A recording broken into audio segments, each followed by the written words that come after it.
Calma aí. Calma aí. Não, um momento. Ela não pode mexer no teu telemóvel.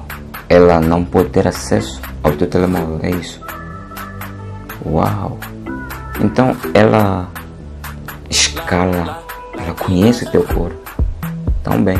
Vocês dormem junto, comem no mesmo prato, bebem no mesmo copo, comem a mesma comida, dormem na mesma cama e mesmo assim ela não pode tocar, não pode mexer no teu telemóvel.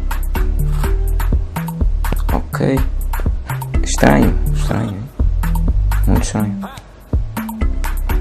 Então ela escala todas as montanhas que existem no teu corpo, até o teu Everest. Ela escala aquilo tão facilmente.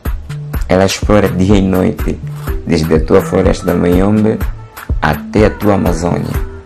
Mas o código de acesso ao teu telemóvel ainda é secreto para ela. Ela não pode ter. Uau! Então vocês têm o código de acesso do corpo um do outro, mas o código de acesso do telemóvel um do outro ninguém pode ter. Ok. Ele explora livremente a tua Serra da Leba. Ele navega facilmente desde a nascente do teu rio Nilo até ao teu deserto do Saara, mas não pode ter acesso ao teu telemóvel.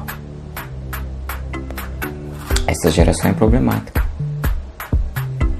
Esta geração é a mais problemática que existe. Como é possível as pessoas terem acesso ao corpo um do outro, mas não podem ter acesso a objetos um do outro? Não consigo perceber.